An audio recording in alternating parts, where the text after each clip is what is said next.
ኤፕሪል 2 ሚስተር ትራምፕ ለአሜሪካ የነጻነት ቀን ብለው አውጀዋል። ነጻነታቸውን የሚያውጁት ደግሞ ታሪፍ በመጫን ነው። ሐሙስ ብቻ ወደ $6 ትሪሊዮን አሜሪካ ሉዝ አድርጋለች። አርብን ስጨምርበት በአጠቃላይ $10 ትሪሊዮን ነው የተነነው። Apple and Amazon collectively lost $1.55 trillion in market capitalization this week. እዚህ ጋር ስቶኮች እንደምታዩ ብዙዎቹ ስቶኮች በቃ ኔጌቲቭ ናቸው። ስቶኩ እየቀነሰ ከሆነ እጃቸው ላይ ገንዘብ ከሌላቸው ካምፓኒዎች ሰራተኛ ይቀንሳሉ። ከዚህ አንጻር የቤት ማርኬት እንዳለ ይወድቃል። የሬስቶራንት ቢዝነስ ባለፈው ወር 1.5% ቀንሷል። አንዳንድ የአበሻ ሬስቶራንት ኦነሮች ካሁን ኮምፕሌን እያደረጉ ነው። ቢዝነስ ቀነሰብን እያሉ ያለን አማራጭ መዘጋጀት ብቻ ነው። ቢዝነሱም ሰው ሊከስር ይችላል፣ ከስራ ሊሰናበት ይችላል፣ አክሲደንት ደርሶብን ልንተኛ እንችላለን። ምንድነው ማፍትሄያችን ሲባል ሾርት ተርም ዲሴቢሊቲ ይባላል። እስከ 2 ዓመት ስራ ባትሰሪ የወር ደሞዝሽን እስከ 60% ድረስ ይሰጡሻል። እነሱ ከ2 ዓመት በላይም ከቆየ ሎንግ ተርም ዲሴቢሊቲ የሚባል ካለሽ ይሰጡሻል። ከስራ ብትሰናበቺ ቢያንስ ለ3 ወር ለቤት ኪራይ፣ ለሞርጌጅ፣ ለልጆች ምግብ የምትሆን ገንዘብ አስቀምጠን መጠበቅ አለብን። ኢመርጀንሲ ፈንድ ይባላል። አሁን ስለ ኢመርጀንሲ ፈንድ ሰምቼ አላውቅም የሚለኛ ሰው ካለ የሆነ ችግር አለበት። ሰላም እንደምናላችሁ፣ ኪዲ ነኝ ከካናዳ። ዛሬም በሳምንታችን ተገናኝተናል። እንግዲህ የዚህ ሳምንት ትንሽ ለየት የሚያደርገው በጣም ሳምንቱ ስቶክ ማርኬትን በተመለከተና በተለያዩ የኢኮኖሚ ዜናዎች ብሬኪንግ ኒውስ የሞላበት ነበረ። Donald Trump's decision on April 2nd, 2025 to enact sweeping tariffs on U.S. trade partners will wreak untold damage on households, businesses, and financial markets across the world, upending a global economic order that America benefited from and helped to create. ዛሬ እንግዲህ አቶ አብነት እንዴት የሳምንቱን ጠቅለል አድርጎ እንደሚያቀርብልን ለመስማት እኔም እንደናንተ በጣም ጓጉቻለሁኝ። ይሄንን ፕሮግራም እጅግ ብዙዎቻችሁ እንደወደዳችሁትም እየነገራችሁ ነው። ለቤታችን አዲስ የሆናችሁ ሰብስክራይብ አድርጉን፣ እንዲሁም ይሄንን ፕሮግራም ላይክ እንድታደርጉት ስንል በትህትና እንጠይቃለን። አቶ አብነት ሃፒ መንዴይ፣ ድጋሚ ሰኞ ተገናኝተናል። እንኳን ደህና መጣ። ይሄ ሳምንት ፕሮግራም ተወዳጅ የሆነ የመጣና ምን እየተካሄደ ነው? በተለይ ደግሞ በፕሬዚደንት ዶናልድ ትራምፕ ጊዜ እጅግ በጣም ነገሮች እየተገለባበጡ ስቴብል ያልሆኑ ነገሮች በጣም ብዙ ስላሉ እንዲህ አይነት ነገር ለህይወታችንም ዴይ ቱ ዴይ ኑሯችን ውሳኔ ለመስጠት የሚጠቅሙ ኢንፎርሜሽን እንደሆኑ እኔም ከግሌ መናገር እፈልጋለሁ። ለዛም በጣም ላመሰግን እፈልጋለሁ። እንኳን ደህና መጣህ። ምን ይዘህልን መጣህ? እስቲ አመሰግናለሁ ቅድስት፣ እንደምነሽ። እንግዲህ ሰኞ መገናኘታችን ቀጥለናል። ሰሞንኛ በሚለው ዝግጅታችን ሰሞኑን ምን ተፈጠረ፣ ባለፈው ሳምንት ውስጥ ምን ተከናወነ፣ በሚቀጥሉት ሳምንታት ወይም ቀናት ምን እንጠብቃለን በሚሉት ጉዳዮች ላይ ነው የምንመካከረው። በዋናነት በቢዝነስ ፋይናንስ እና ኢኮኖሚ ጉዳዮች ላይ አተኩረን መረጃዎችን ነው የምናቀርበው። ምንም የተለየ ፖዚሽን ይዘን አይደለም። የፖለቲካል ፖዚሽን ለምሳሌ ወይም የኢኮኖሚክ ፖዚሽን ይዘን እንደዚህ መደረግ አለበት እያልን ሳይሆን እየተደረጉ ያሉ ነገሮችን በማቅረብ ሰዎች በተለይ አሜሪካና ካናዳ ወይም አውሮፓም ያሉ ኢትዮጵያውያን፣ ኤርትራውያን ህይወታቸውን የሚመለከት ነገር ከመሰላቸው ወደ አክሽን እንዲገቡና ጥንቃቄ እንዲያደርጉ ምናልባት የሚያስተምር ከሆነ በሚል ነው ይህም ፕሮግራም የጀመርነው።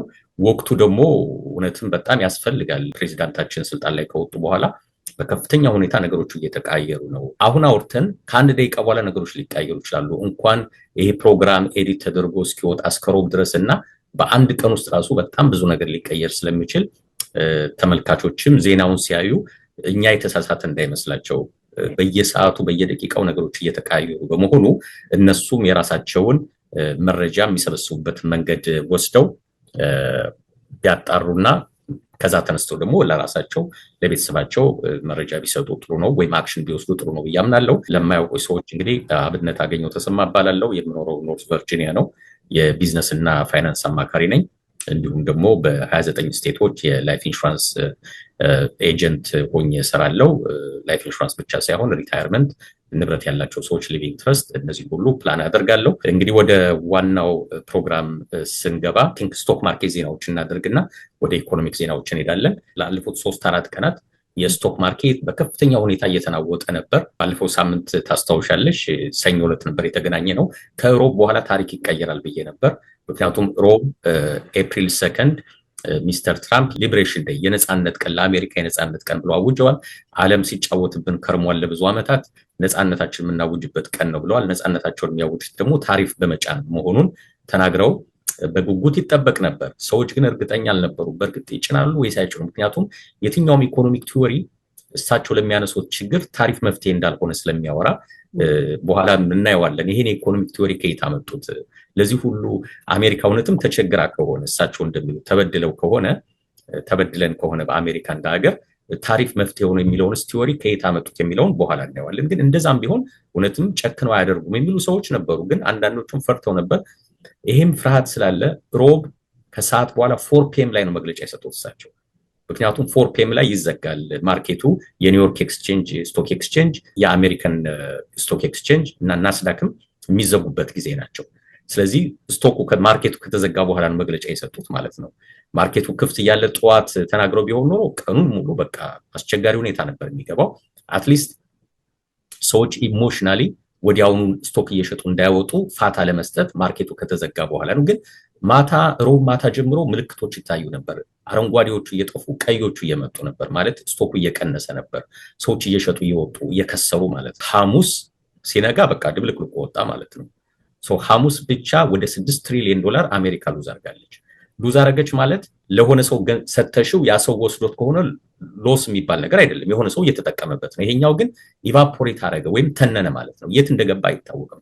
እጅሽ ላይ ውሃ አለ፣ በሆነ ዲግሪ ስታሞቂው ይተናል።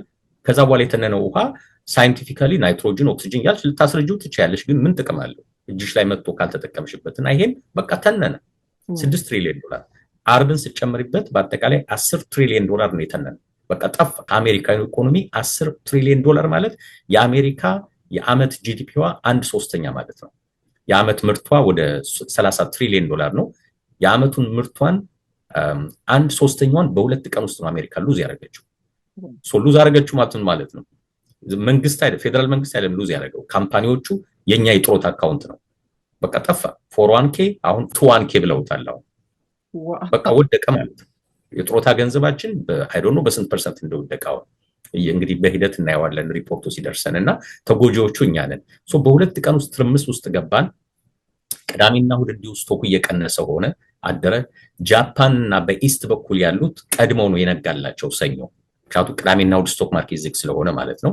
ሰኞ ቀድሞ ሲነጋላቸው የጃፓን ስቶክ ኔጌቲቭ ውስጥ ገባ። የጃፓን ስቶክ እንደምታየው 8.79% ገባ። በእነሱ early ነው ኢስት ስለሆኑ ቀድሞ ነው ሰኞ የገባው።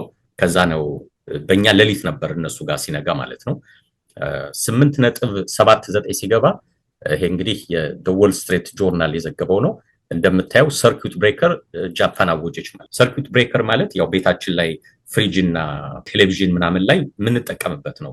የኤሌክትሪክ ፓወር መጥቶ አንዴ እንዳያቃጥልብን እቃችንን ሰርኪዩት ብሬከር አለ። ከተወሰነ በላይ ፓወሩ ሲጨምር ብሬከሩ ራሱ ኦፍ ያደርገዋል፣ ያጠፋብልናል፣ ንብረታችን እንዳይወድም ማለት ነው። ከ1987 ብላክ ማንዴ ከሚባለው ባለፈው ሳምንት ትንሽ አንስተነዋል። ሜቢ ዓመተ ምህረቱን ስጠራ ተሳስቻለሁ መሰለኝ 18 ምናምን ብየዋለሁ መሰለኝ። 1987 የዛሬ 50 ዓመት አካባቢ ነው።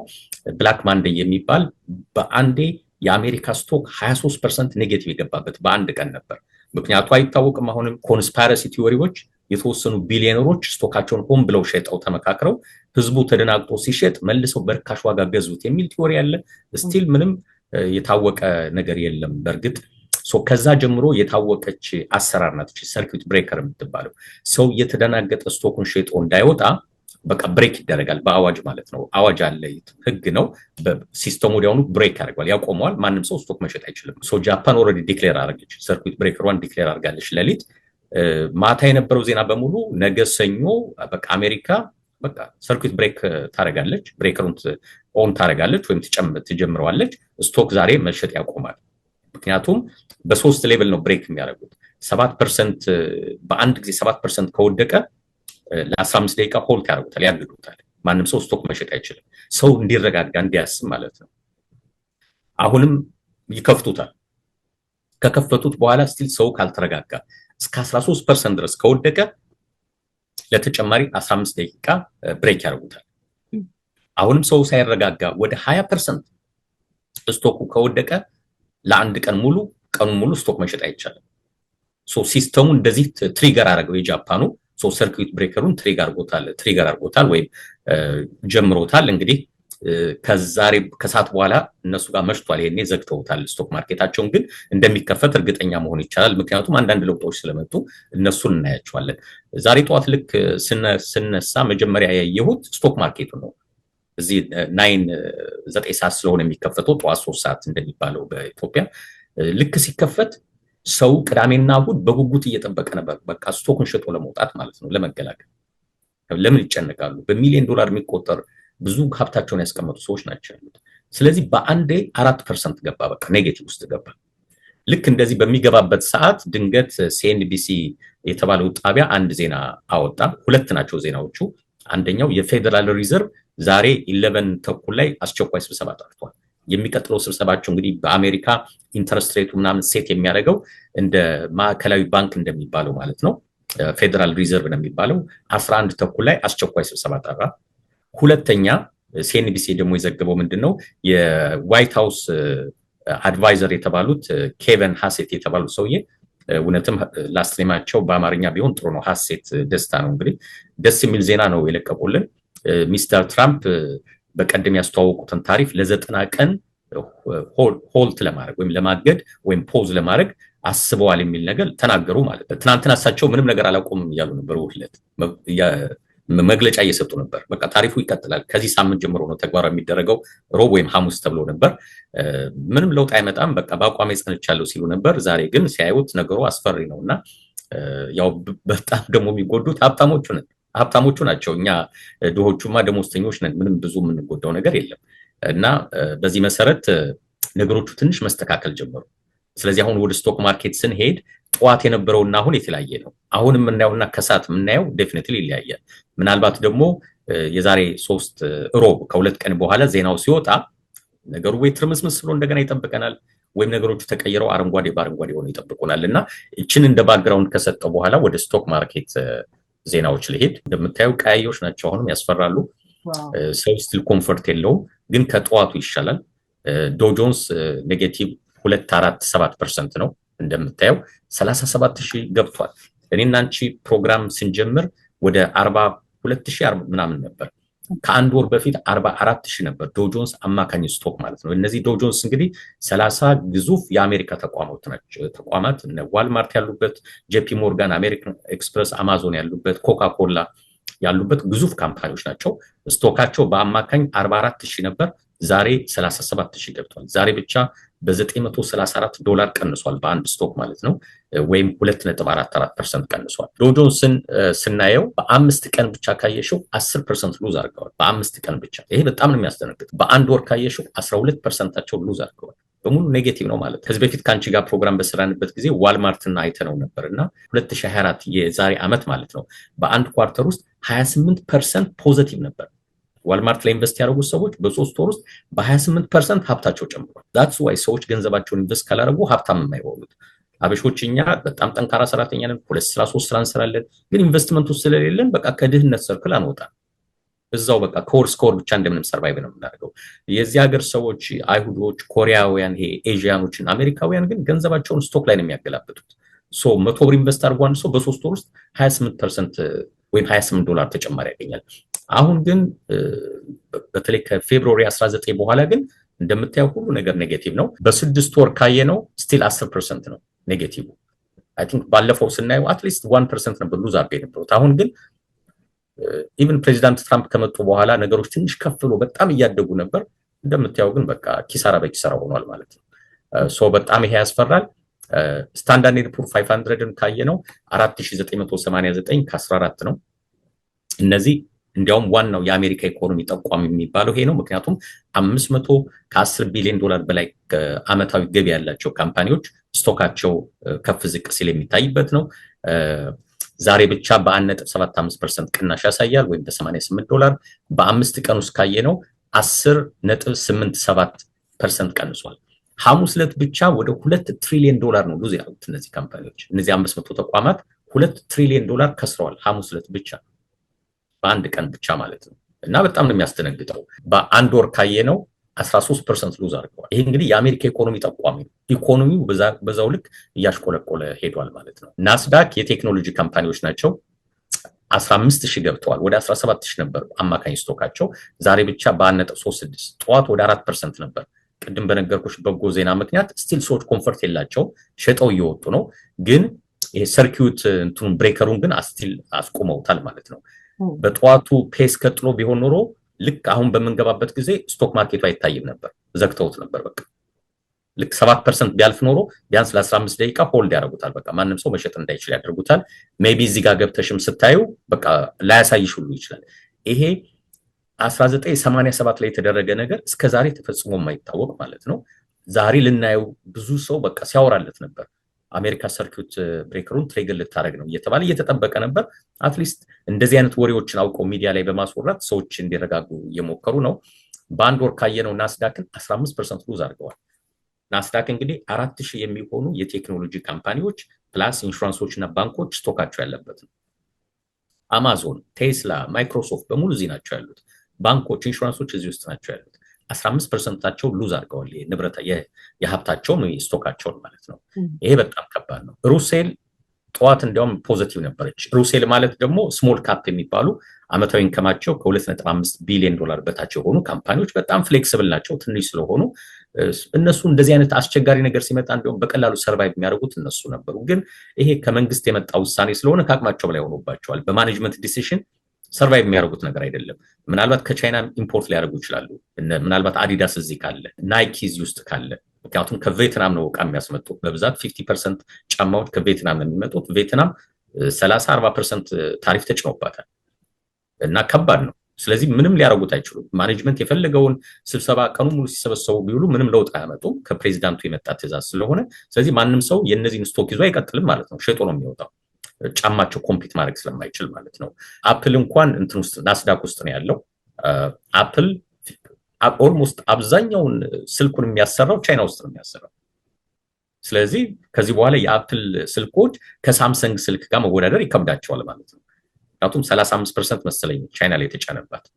ስለዚህ ዛሬ $1,000 ሲሸጥ የነበረው $1,350 ይሆናል ማለት ነው። በማግስቱ ምንም ተጨማሪ ቫልዩ ስልኩ ላይ ሳይጨመር ማለት ነው። ጀስት ዋጋው ብቻ ነው የሚጨምረው። እና ሩሴልን ካየሽው 1,790 ነው። ዛሬ ብቻ 2% ቀንሶባቸዋል። በ5 ቀን 10% ቀንሶባቸዋል። ምክንያቱም በተለይ ከሐሙስና ከዓርብ በኋላ ነው ትርምስምሱ የወጣው። ቪክስ ይሄ የቺካጎ ያለ ተቋም የሚያወጣው መረጃ ነው። ስቶክ ሳይሆን የሰዎች ፍርሃት መለኪያ ነው። የኔና አንቺ ፕሮግራም ሲጀምር ሰዎች ወደ ኋላ ተመልሰው ቢያዩት የዛሬ 1 ወር ስንጀምር ቪክስ ወደ 21 ፖይንት አካባቢ ነው የነበረው። ዛሬ 51 ፖይንት ገብቷል። የሰዎች ፍርሃት በእጥፍ ጨምሯል ማለት ነው። ዛሬ ብቻ ካየሽው በ13% የሰዎች ፍርሃት ጨምሯል። ለምንድነው ሰዎች እየፈሩ ያሉት ነው? ኢትስ ኦብቪየስ። ይሄ እኛ ኔጌቲቭ ነገር ለማውራት ፈልገን አይደለም። ይሄው ሰዎቹ ፈርተዋል እኮ በቃ ስቶክ ላይ ገንዘባቸውን የሚያገላብጡ የኛን የጥሮታ ገንዘብ የሚያንቀሳቀሱ ሰዎች በሙሉ በጣም እየፈሩ ነው፣ ተደናግጠዋል። ጃፓን ዛሬ ትሪገር አድርጋለች። በቃ ስቶኩ እንዳይሸጥ ለተወሰነ ደቂቃም ቢሆን አድርጋለች። እሱን የሚጠቁም ነው ይሄ ደግሞ ቪክስ የሚባለው። ሶ ቪክስ በተለይ ከ30 ፖይንት በላይ ከሆነ ኢኮኖሚው የሆነ አስቸጋሪ ነገር ውስጥ እንደገባ ጠቋሚ ነው ማለት ነው። ሰዎች በጣም ኖቲስ ያደርጉታል ቪክስን። የሰዎችን ፍርሃት እንዲያውም የፊር ጌጅ ነው የሚባለው፣ የፍርሃት መለኪያ ነው የሚባለው። ሶ ይሄ ሁሉ ህዝብ የአሜሪካን ስቶክ ማርኬት ሚቹዋል ፈንድ የሚያንቀሳቀሱ ባለሙያዎች በሙሉ በጣም ከፈሩ አንድ ነገር አለ ማለት ነው። ኦብቪየስሊ ይታወቃል ያ ነገር ምን እንደሆነ። ፕሬዚዳንት ትራምፕ ዲክሌር ያደረጉት ታሪፍ ነው። እንግዲህ ባለፈው 1 ወር በተለይ ከፌብሩዋሪ 19 በኋላ ዳይቭ እያደረገ ነው፣ ወደ ታች እየወደቀ ነው ሁሉ ነገር እና በጣም ነገሮቹ የሚያስፈሩ ጊዜ ናቸው። አትሊስት ግን ይሄ ቪክስ አረንጓዴ ሲታይ መጨመሩን ለማሳየት ነው እንጂ ፖዚቲቭ ነው ማለት አይደለም። ፍርሃቱ እንደጨመረ ነው የሚያሳየው። ዩዥዋሊ ሲጨምር አረንጓዴ ነው፣ ሲቀንስ ቀይ ስለሆነ ነው እንጂ ምንም የተለየ ነገር የለውም። ፍርሃቱ መጨመሩ ነው የሚታየው። እዚህ ጋር ስቶኮች እንደምታየው ብዙዎቹ ስቶኮች በቃ ኔጌቲቭ ናቸው። በ4%፣ በ3% እየቀነሱ ነው። ይኔበር ነው። አሁን 11 ተኩል ላይ እንግዲህ በዚህ በቨርጂኒያ ሰዓት አሁን 11:40 ነው። ፌደራል ሪዘርቭ ኦልሬዲ ስብሰባቸውን ከጀምሮ 10 ደቂቃ አልፏቸዋል። ሜቢ የተወሰነ ነገር ተሰባስበው ከሰዓት በኋላ መግለጫ ያወጡ ይሆናል። ያ መግለጫ በቃ ምንም ነገር አናደርግም ሊሉ ይችላሉ። ትራምፕ መቸለት ነው ፕሬዚዳንት ትራምፕ ዓርብ ዕለት ትዊት አድርገው ነበር። ምንድነው ያሉት? የፌደራል ሪዘርቭ ዋናው ኃላፊ ጀሮሜ ፖል የሚባሉ ሰውዬ በአስቸኳይ የአሜሪካን ኢንተረስት ሬት እንዲቀንስ ስቶፕ ፕሌይንግ ፖለቲክስ ምናምን የሚል ቁጣ ነገር ነው መግለጫ ያወጡት በትዊተር አካባቢ፣ በትዊተር አካውንታቸው ወይም በትሩዝ አካውንታቸው። እሳቸው ደግሞ ኖ አሜሪካ እንደዚህ አሁን ብጥብጥ ውስጥ ባለችበት ተርሞይል ውስጥ ባለችበት ጊዜ ወለድ አንቀንስም ተረጋግተን ሁኔታውን አይተን ነው የሚል አይተው ብለው ተናግረው ነበር። አሁን ሲያዩት የአሜሪካ ኢኮኖሚ ወደታች እየወደቀ ነው። የዓለም ኢኮኖሚ በሙሉ ተናግቷል። እስከሚቀጥለው ሜይ ድረስ ቁጭ ብለው ለመጠበቅ ነው የፈለጉ አልመሰለኝም። ዛሬ የአሜሪካ ፌደራል ሪዘርቭ አስቸኳይ ስብሰባ 11 ተኩል ላይ ነበራቸው። ኦልሬዲ ጀምረውታል። ውጤቱ በኋላ ይታያል። ሰው ግን ተስፋ ያጣ ነው የሚመስለው። ልክ ጠዋት ዜናዋ ስትነገር ፖዝ ትደረጋለች ስትባል ወደ ግሪን እየመጡ ነበር። አሁን እንደምታየው የአውሮፓው ስቶክ ራሱ 4.51 ነው የሚያሳየው። ስቶክስ ኢሮፕ የሚለው ከላይ የሚታየው የአሜሪካ የቴክኖሎጂ ካምፓኒዎች ናቸው። የቴክኖሎጂዎች ስቶክ ነው 4.50 ፈርተዋል ማለት ነው አውሮፓኖች ራሳቸው። የዩሮ ስቶክ ግን በአጠቃላይ ኢሮፕ ውስጥ ያሉት ስቶኮች 4.29 ነው የሚያሳየው። የዩናይትድ ስቴትስ ኦይል ፈንድ 2.74 ነዳጅ በጣም እየቀነሰ ነው። ምክንያቱም ዓለም ሪሴሽን ውስጥ ልትገባ ትችላለች። አሜሪካ ብቻ አይደለችም። አሜሪካ ስታስነጥስ ሁሉም ነው አብረው የሚያስነጥሰውና ዓለም ሪሴሽን ውስጥ የሚገባ ከሆነ የኢኮኖሚክ እንቅስቃሴዎች የሚቀንሱ ከሆነ የነዳጅ ፍላጎት እየቀነሰ ይሄዳል። ስለዚህ ነዳጅ ላይ ኢንቨስት ማድረግ አያስፈልግም ማለት ነው። ወደ ኪሳራ ነው የሚወስደው። ስለዚህ እሱም እየተጎዱ ናቸው። ካምፓኒዎቹን ካየናቸው ትንሽ መቀላቀል ነገር አለ። አፕል 4.89% ነው። ጉግል 0.77 ይታያል። ጠዋት በሙሉ ቀይ ነበሩ። እንግዲህ ቅድም በመጣው መግለጫ አንዳንድ ተስፋ ያላቸው ሰዎች አሉ ማለት ነው። ሆልድ አድርገውታል፣ አክሲዮናቸውን አልሸጡም ማለት ነው። ማይክሮሶፍት 0.66 ነው። ቴስላ 3% ቅናሽ ያሳያል። ፌስቡክ 2.1 ነው። ይሄን ነገር እንደው ማሳየትም የሚያስፈልግ ሁሉ ስካይመስ ነው። ኮምፎርት ሁሉ አይሰጥም። ምክንያቱም በየደቂቃው ነው የሚቀየረው። የዛሬ ሳምንት እንተዩና ሮብ ራሱ ይሄ ነገር ፓብሊሽ ተደርጎ ዩቲዩብ ላይ ሲወጣ ታሪኩ ተቀይሮ ነው የሚታየው። ወይ አረንጓዴ በአረንጓዴ ሊሆን ይችላል። ትራምፕ መጥተው በቃ ትቼዋለሁ ለ90 ቀን አቁሜዋለሁ ታሪፉን ተግባራዊ አላደርግም ካሉ ይሄ በሙሉ ወደ አረንጓዴ ይቀየራል። ምክንያቱም ሰው ገንዘቡን ኢንቨስት ማድረግ ይፈልጋል፣ ግን ኮምፎርታብል የሆነ ኢንቫይሮንመንት ስለሚፈልግ ማለት ነው። ወደ ማርኬቱ ስንሄድ በቀኝ በኩል የሚታየው ስቶክን ካየሽው ስታንዳርድ ፑር 500 0.92% ነው የሚያሳየው። ይሄ እንግዲህ የሬውተርስ ሪፖርት ነው። የአውሮፓ ስቶክ 3.66% ቀንሷል ይላል። የለንደን ስቶክ ኤፍቲኤስሲ 100 3.41% ቀንሷል። ኒኪ ጃፓን 7.83% ነው የቀነሰው። ዩዥዋሊ ከ7% በላይ ሲሆን ሰርኪዩት ብሬከሩን ትሪገር ያደርጉታል ማለት ነው። ከዚህ በኋላ ሰው እየፈራ በርግጎ ዝም ብሎ ስቶኩ እንዳይሸጥ በፍርሃት ለተወሰነ ጊዜ ሆልድ ያደርጉታል ስቶኩ እንዳይሸጥ ማለት ነው። ኒኪ ጃፓኑ ብዙ ጊዜ ፖዚቲቭ ነው እንግዲህ ጃፓን ጥሩ ሁኔታ ላይ ስላለች ማለት ነው። ዛሬ ግን ከሁሉም በላይ የተጎዳው የጃፓን ስቶክ ነው። 7.83% ቀንሶባቸዋል ማለት ነው። ዩዥዋሊ ስቶኩ ሲቀንስ ቦንዱ ይጨምራል። ምክንያቱም ሰው ከስቶክ ገንዘቡን ያወጣና መንግስት ላይ ቦንድ ትሬጀሪ ቦንድ ይገዛል ማለት ነው። የ10 ዓመት የአሜሪካ ቦንድ 4 ነው። ወደ እሑድ አካባቢ ወደ 3 እየወረደ ነበር፣ ወደ 40 አካባቢ። አሁን ተመልሶ 4 ገብቷል።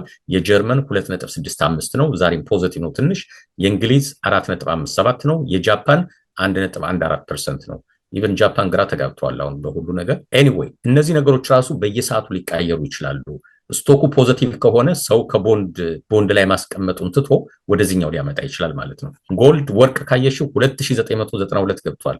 3000 ገብቶ ደስ ብሎን ወደ 3100 ሁሉ ገብቶ ነበር የምታስታውሽ ከሆነ። አሁን 2900 ገብቷል። ዛሬ ብቻ 0.66% ቀንሷል።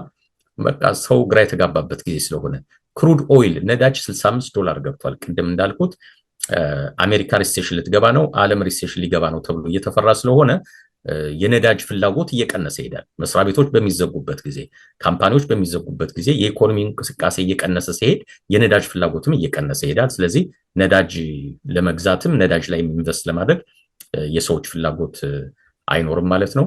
እንግዲህ ዋና ዋናዎቹ የስቶክ ዜናዎች እነዚህን ይመስላሉ። መልካም፣ በጣም እናመሰግናለን አቶ አብነት። እጅግ የሚገርም ሳምንት ነበረ ያሳለፍነው።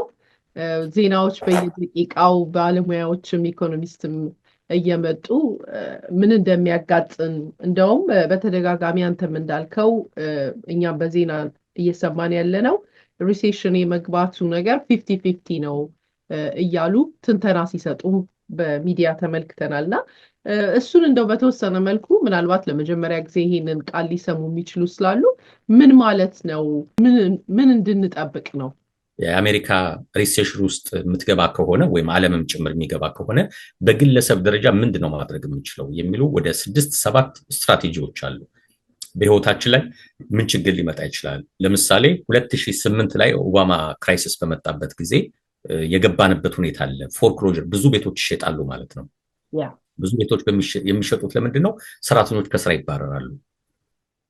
ካምፓኒዎች እንደምታዩ ስቶኩ እየቀነሰ ከሆነ እጃቸው ላይ ገንዘብ ከሌላቸው እንደልባቸው ስራ መስራት አይችሉም እንደ ፍላጎታቸው። ስለዚህ ሰራተኛ ይቀንሳሉ።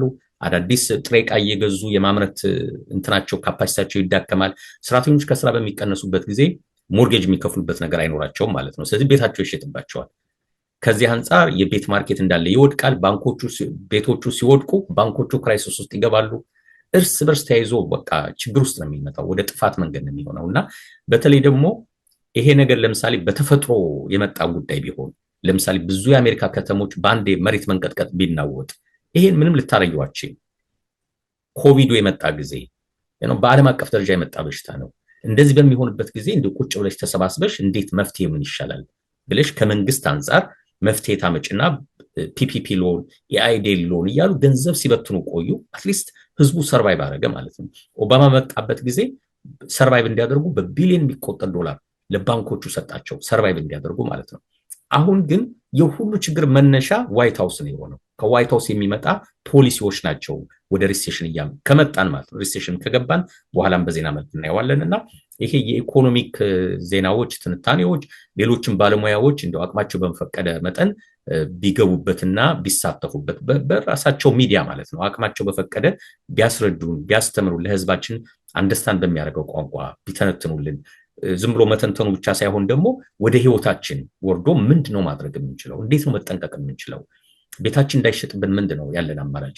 ሄልዝ ኢንሹራንሳችን እንዳይቋረጥ ያለን አማራጭ ምንድነው? ላይፍ ኢንሹራንሳችን እንዳይቋረጥ ያለን አማራጭ፣ የልጆቻችን ትምህርት ቤት በተለያየ አቅጣጫ ነው ህይወታችን አፌክት የሚያደርገውና ለወደፊቱም እንደሱ እየተመካከረን እንቀጥላለን። ሁለተኛው ፕሮግራማችን ዜናዎች ናቸው።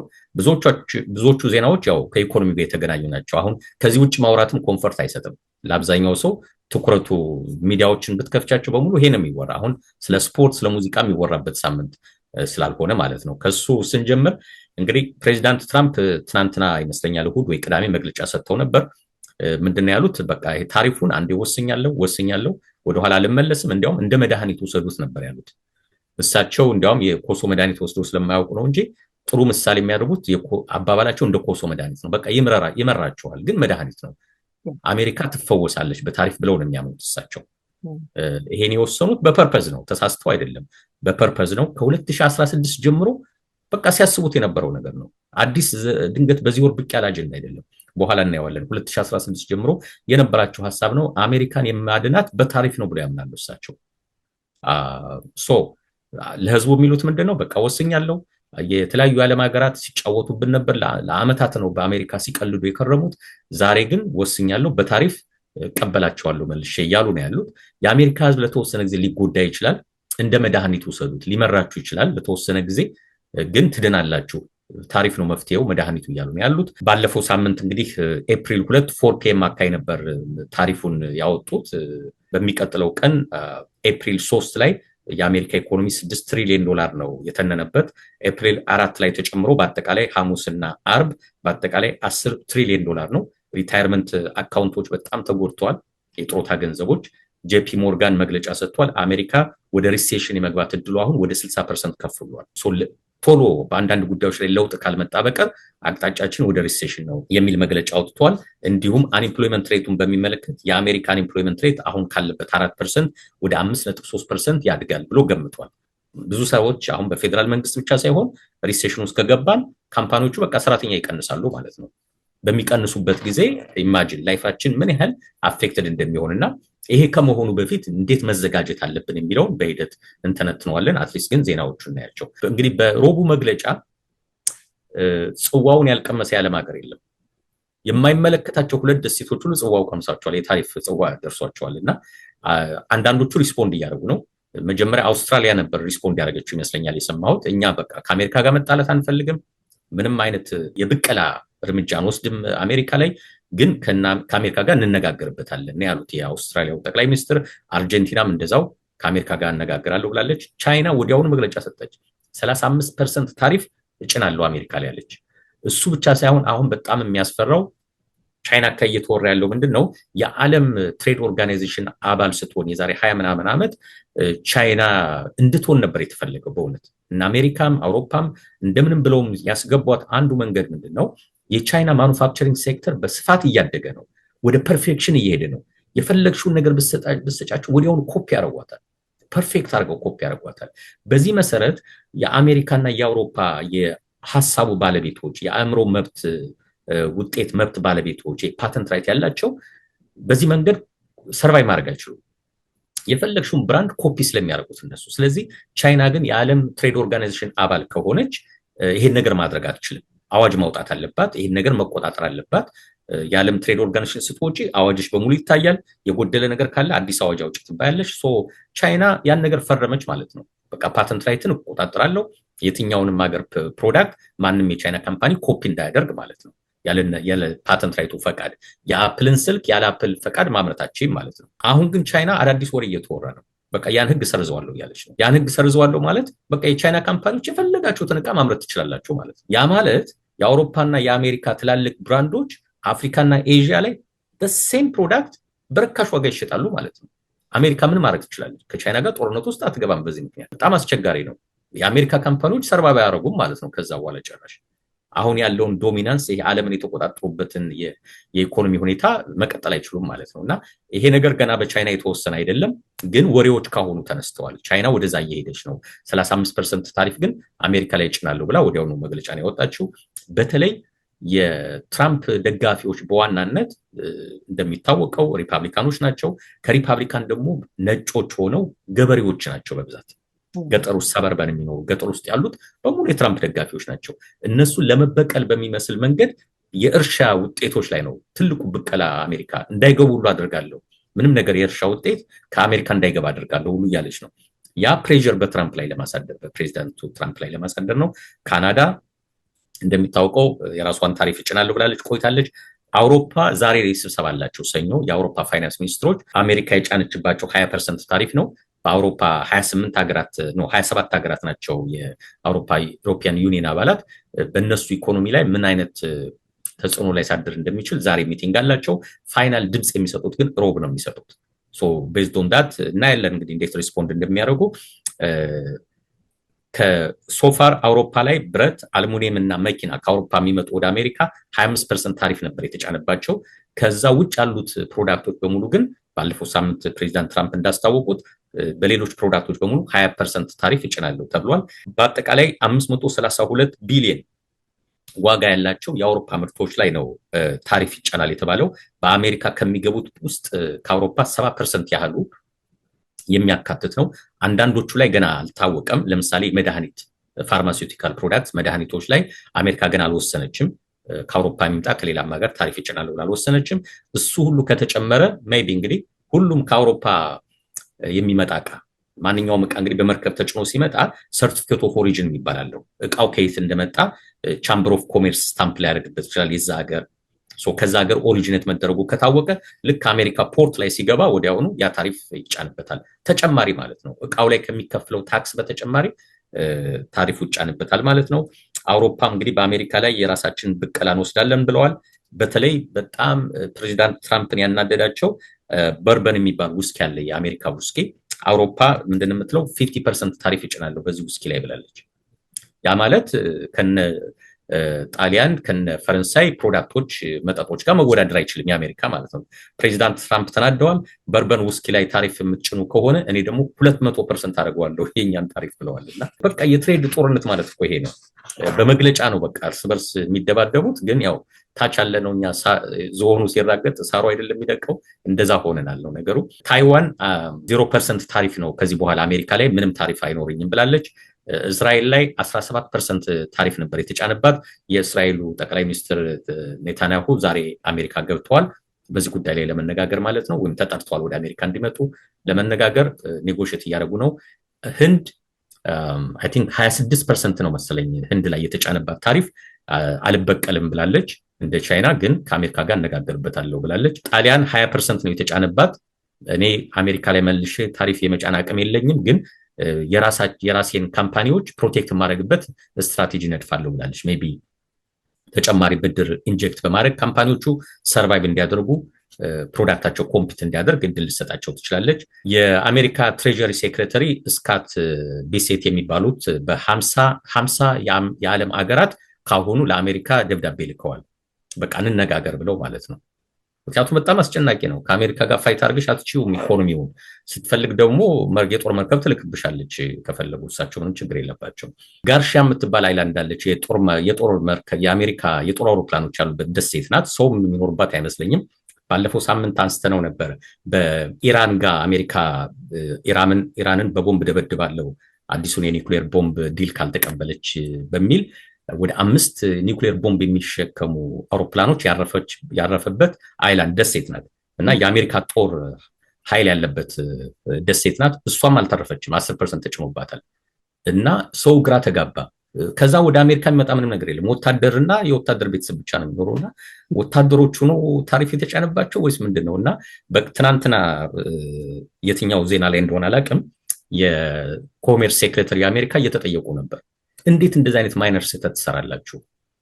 አሜሪካን የሚያህል ሀገር፣ ስንት ፕሮፌሽናል ያለበት ሀገር እንዴት ማይነር ስህተት እችን በቃ መመለስ ራሱ በቃ እየሳቁ ነው የሚያሳልፏት። እና አንድ ሰው ማን እንደሆነ አላውቅም፣ የአሜሪካ ባለስልጣን የመለሰው ደግሞ በጣም ነው የሚያስቀው። እኛ ሊስት ሁሉንም ዓለም ውስጥ ያሉት ሀገሮችን በፐርፐዝ ነው ሊስት ያደረግናቸው። ምክንያቱም አንዳንድ ብልጥ ሀገሮች ሊስት ውስጥ በሌላ አገር በኩል አድርገው እቃቸውን ሊያስገቡ ስለሚችሉ አሁን እቺ አይላንድ ኦፍ ሄርድ ኤንድ ማክዶናልድ የምትባለው መንግስት የላት ምን የላት ቻምበር ኦፍ ኮሜርስ የላት። ስለዚህ አንድ የቻይና ካምፓኒ ሶርስ ኦፍ የእቃውን ሶርስ አይላንድ ኦፍ ማክዶናልድ እና ሄርድ ብሎ እንዴት ነው ሊያስገባ የሚችለው? በሌለች ሀገር ወፍ ብቻ ባለበት ሀገርና ማለት በቃ መልስ እንኳን መመለስ በማይችሉበት ምክንያት ስህተት እየሰሩ ነው። ትልቁ ስህተት ደግሞ የሚገርመው ይሄ ሁሉ ታሪፍ የውሸት ታሪፍ ነው። ይሄ ሁሉ ሊስት ቻይና 35% ታሪፍ ጫነችብኝ፣ አውሮፓ ይሄን ጫነብኝ፣ ካናዳ 30% ጫነችብኝ የሚለው ታሪፍ ራሱ ስህተት ነው። እሱ እኮ ነው የሚገርመው።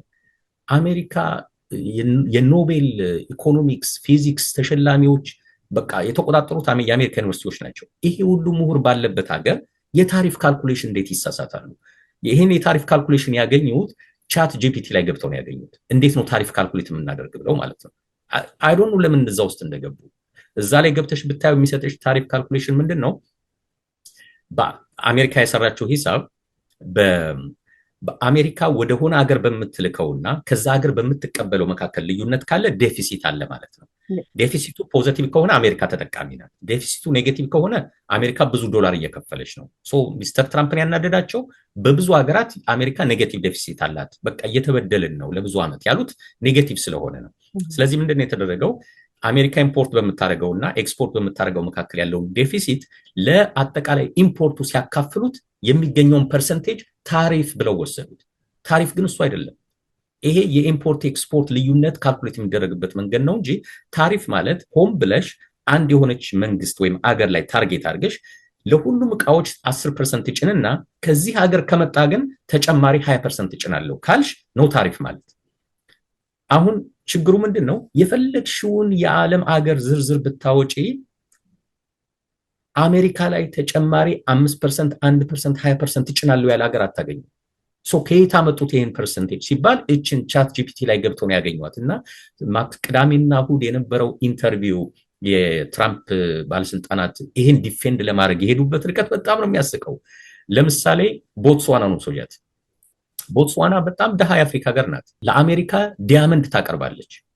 ቀለበት ምናምን የሚሰራበት ዲያመንድ ከቦትስዋና ይመጣል። ግን የቦትስዋና ህዝብ ደሃ ስለሆነ ውድ የሆነ የአሜሪካ እቃ መግዛት አይችልም። ስለዚህ ዴፊሲት ላይ ናቸው ማለት ነው። አሜሪካ ብዙ ዲያመንድ ታመጣለች። ዲያመንድ ደግሞ በባህሪ ውድ ነው፣ በጣም ብዙ ዋጋ ያወጣል። ቦትስዋኖች ብዙ እቃ አያስገቡም ደሃ ስለሆኑ። ከቻይና እና ምናምን ቱርክ ቢያስመጡ ይሻላቸዋል ጫማ፣ ልብስ፣ የአሜሪካን ውድ ጫማ ከሚገዙ ማለት ነው። ስለዚህ በአሜሪካና በቦትስዋና መካከል ያለውን ዴፊሲት ልዩነት ካልኩሌት ሲያደርጉት በዚህ ፎርሙላ 98% መጣ ማለት ነው። ቦትስዋና የትኛውም ህግ ላይ ከአሜሪካ ለመጣ እቃ ተጨማሪ 98% አስከፍላለሁ የሚል አሰራርም የላትም ህግም የላትም። በተሳሳተ ፎርሙላ ተጠቅመው የቦትስዋና ታሪፍ 98% ነው። እድሜ ልኬን ስትጎዳኝ ሆን ብላ አሜሪካን አታክ ስታደርጋት ቆይታለች። ስለዚህ ዛሬ የዛን ግማሽ ፐርሰንት 45% ነው ምናምን ጭኝባታለሁ አለች ማለት ነው። ሁለተኛው ማዳጋስካር ናት። ደሃ የአፍሪካ ሀገር ናት። ቅመማ ቅመም ነው ወደ አሜሪካ የምትልከው። አሜሪካ በጣም ብዙ የምግብ እንትኖች ፕሮዳክሽን ስላለ ቅመማ ቅመም በብዛት ያስመጣሉ። አንደኛው ከማዳጋስካር ነው የሚመጣው። ማዳጋስካር ደግሞ ደሃ ናት፣ ብዙ ዕቃ ከአሜሪካ ትገዛም። ስለዚህ ዴፊኒትሊ ዴፊሲት አለ ማለት ነው በኢምፖርትና ኤክስፖርት። አልቀረላትም እሷ ሆን ብለሽ አሜሪካን ስትጎጂ ከርመሻል ተብላ እና አንድ ሀገር ወደ ሀገሩ የሚያስመጣው ብዙ ከሆነ ችግሩ እዛ ሀገር ውስጥ ብዙ አያመርትም ማለት ነው። ካላመረተ መፍትሄው ፕሮዳክሽኑን ማስተካከል ነው እንጂ ያኛውን ሀገር መበቀል አይደለም። ለምንድን ነው ብዙ የሸጥክልኝ ብሎ መበቀል መፍትሄው አይሆንም በሚል ሰዎች እየተከራከሩበት ነው። የነዳጅ ዋጋ ቀደም እንዳየነው በቀንሷል፣ በጣም ወደ $65 ወርዷል። የወርልድ ሪሴሽን በአሜሪካ ብቻ ሳይሆን በዓለም አቀፍ ደረጃ ሪሴሽን ሊገባ ነው ተብሎ እየተፈራ ነው። እንግዲህ እናየዋለን። ቢትኮይን ቀንሷል በጣም።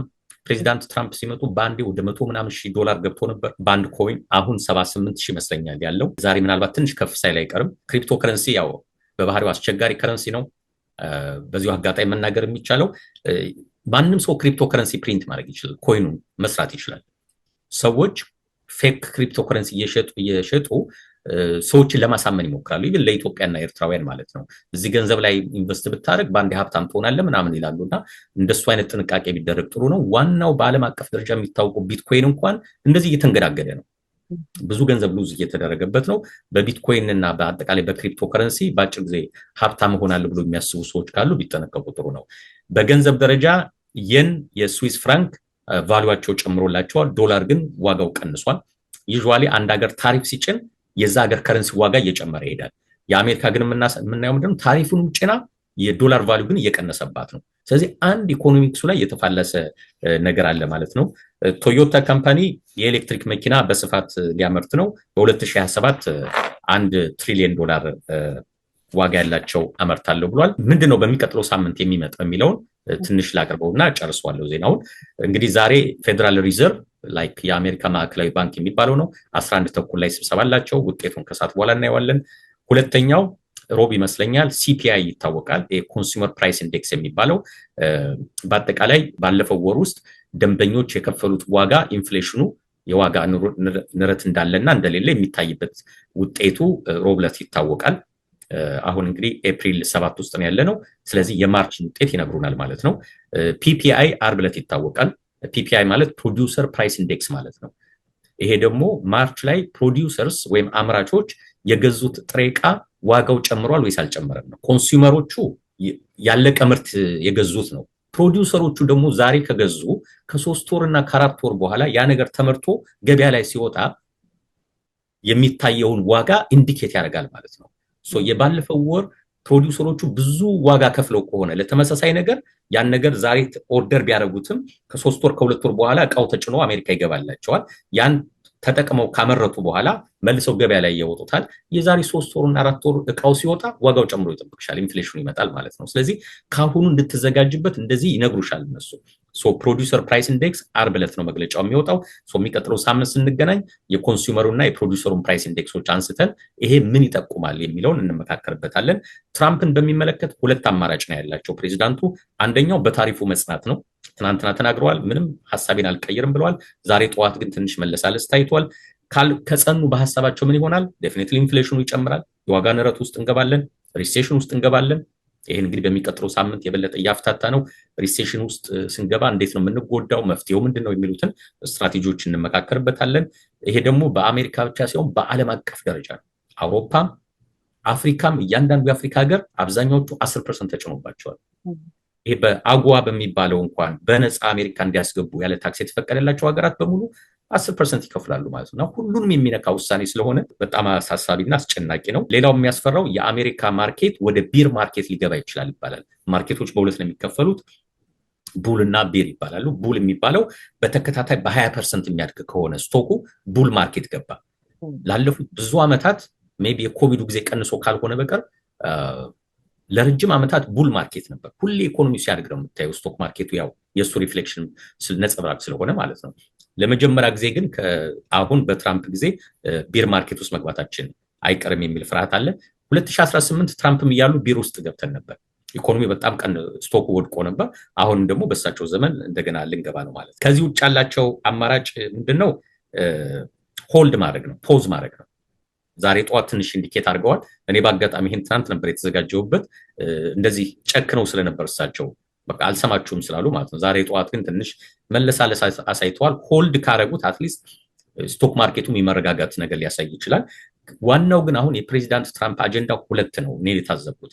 የመጀመሪያው ወለድ ማስቀነስ፣ ዓርብ ዕለት ጀምረውታል ይሄን ጨዋታ። ማዕከላዊው ባንክ ወይም ይሄ ፌደራል ሪዘርቭ ለሚባለው ፕሬዚዳንት ሚስተር ጀሮሜ ፖል ለሚባሉት በአስቸኳይ ወለዱን ቀንስ ተብለዋል።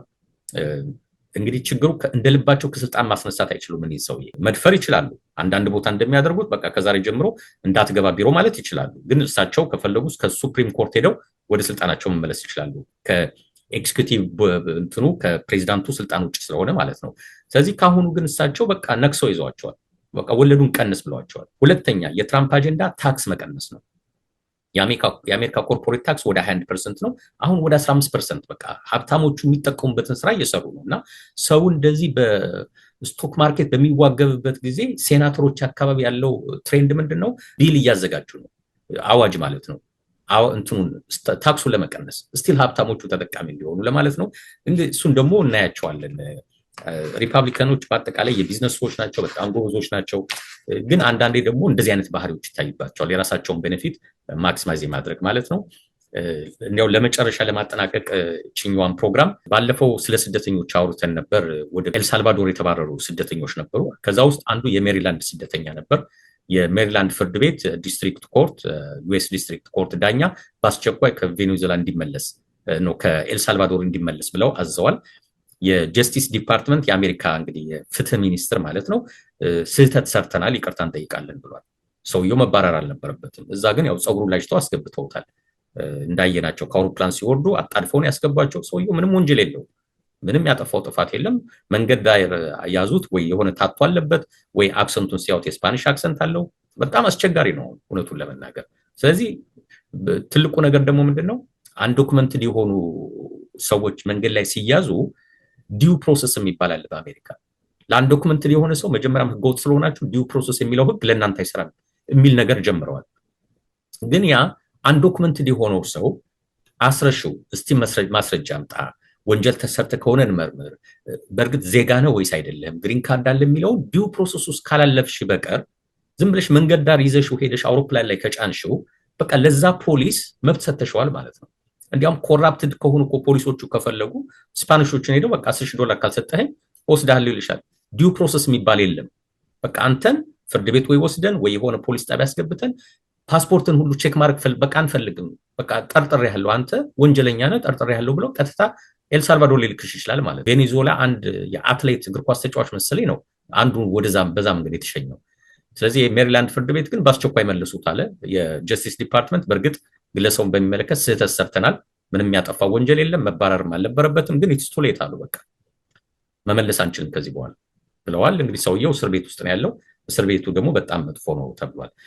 ለመጨረሻ ግን እንዲያው ለመውጫ ያህል ፕሬዚዳንት ትራምፕ ለምንድን ነው ወደዚህ ወደ ታሪፍ ጉዳይ የመጡት? የፈለግሽውን የኢኮኖሚክስ ኤክስፐርት ብትጠይቂያቸው ወይም መጽሐፍትን ብታነቢ የአንድ አገር ሙሉ ችግሯን በታሪፍ ታቃልለዋለች የሚል መፍትሄ አታገኝም። እና ፕሬዚዳንት ትራምፕ እንዴት ነው ወደዚህ የመጡት ሲባል ሰሞኑን የወጡት ወሬዎች በጣም ነው የሚገርሙት። 2016 ፕሬዚዳንት ትራምፕ ለውድድር ሲመጡ ያኔ ከሂለሪ ክሊንተን ጋር ነበር የተወዳደሩት። በዋናነት ሪፐብሊካን ጋር ሲወዳደሩ የነበሩት ታዋቂ ፖለቲከኞች ናቸው። ቴድ ክሩዝ ነበሩበት፣ አሁን የውጭ ጉዳይ ሚኒስትር የሆኑት ሰውዬ ነበሩበት። ከነሱ ጋር ሲወዳደር ፕሬዚዳንት ትራምፕ የፖለቲካ እውቀት የላቸውም፣ የኢኮኖሚክስ እውቀትም የላቸውም። ጀስት የሪል ስቴት ባለቤት ናቸው፣ ታዋቂ የሪል ስቴት ባለቤት ናቸው፣ ሀብታም ናቸው፣ ቢሊዮነር ናቸው። ብዙ ህንፃዎች አሏቸው። ኒውዮርክም፣ ምንድነው ኒው ጀርሲም፣ ፍሎሪዳም፣ አውሮፓም ብዙ ሀብት አላቸው። ግን የፖለቲካ እውቀት የላቸውም፣ የቢዝነስን የኢኮኖሚክስ እውቀት የላቸውም። እና እሳቸው ምን አሉ? የሪፐብሊካኖችን መራጭ ድምፅ ለማሸነፍ ስትሮንግ ሆኜ መታየት አለብኝ፣ ጠንካራ ሰው ሆኜ መታየት አለብኝ። እና ይሄን በሚመለከት ጠንካራ የሚያደርገኝ ነገር በተለይ ቻይና ላይ በማድረገው ንግግር በሙሉ ጠንካራ ሆኜ እንድታይ ቻይና ላይ አንድ ነገር አምጣልኝ ይሉትና ለልጃቸው ባል ጃሬድ ኩሽነር ያዙታል። ጃሬድ ኩሽነር ግራ ይገባዋል። እንዴት አድርጌ ነው ፕሬዚዳንት ትራምፕን ያን ገና ውድድር ላይ ናቸው ከሌላው ተወዳዳሪ ይልቅ ጠንካራ ሰው የሚያደርጋቸው ይሄ በንግግራቸው በቃ እሳቸውን ከመረጥን ወሳኝ ሰው ናቸው የሚያስብል ማለት ነው። እንደነ ቴድ ክሩዝ ፖለቲካ መተንተን ስለማይችሉ ማለት ነው። ፓርላማ ገብተው አያውቁም፣ ሴኔት ሆነው አያውቁም፣ ፖለቲካውንም አያውቁትም ጨዋታው። ስለዚህ እሱ ጉግል ያደርጋል። ጉግል ሲያደርግ አማዞን ላይ አንድ መጽሐፍ ያገኛል። ዴዝ ባይ ቻይና የሚል መጽሐፍ። ዴዝ ባይ ቻይና ማለት ምንድነው? አንድ ሰው ፒተር ኔቫሮ የሚባል ሰው የጻፈው መጽሐፍ ነው።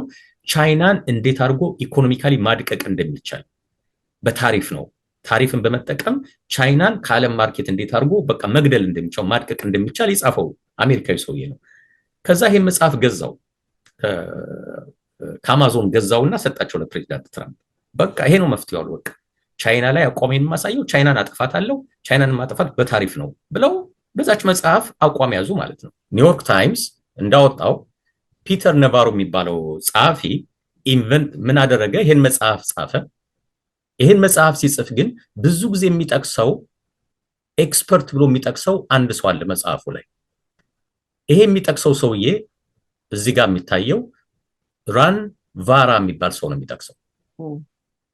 ራን ቫራን እየጠቀሰ ታሪፍ ምን ያህል በጣም አስፈላጊ የኢኮኖሚክ ኢንስትሩመንት እንደሆነ አገራትን ለማንበርከክ በተለይ ቻይናን ለማንበርከክ ወሳኝ ራን ቫራ እንደሆነ ምንድነው ወሳኙ ታሪፍ እንደሆነ እና ቻይናን ማንበርከክ የሚቻለው በታሪፍ መሆኑን ታዋቂው ምሁር ራን ቫራ እንዳለው እያለ ነው ፒተር ነቫሮ የሚባለው ሰውዬ የሚጽፈው ማለት ነው። ያችን መጽሐፍ የጻፈው ይሄን ጽሁፍ ነው እንግዲህ ፕሬዚዳንት ትራምፕ ያነበቡ። ይሄን ጽሁፍ ካነበቡ በኋላ ፕሬዚዳንቱ በአቋም ደረጃ በቃ ድምፅ ማግኘት የምችለውና ማሸነፍ የምችለው ቻይናን ጥሩ አድርጌ ከወቀጥኳት ነው እና ቻይናን እንዴት አድርጌ እንደማንበረከካት ገብቶኛል። አሁን በታሪፍ ነው ማንበረከካት አሉ።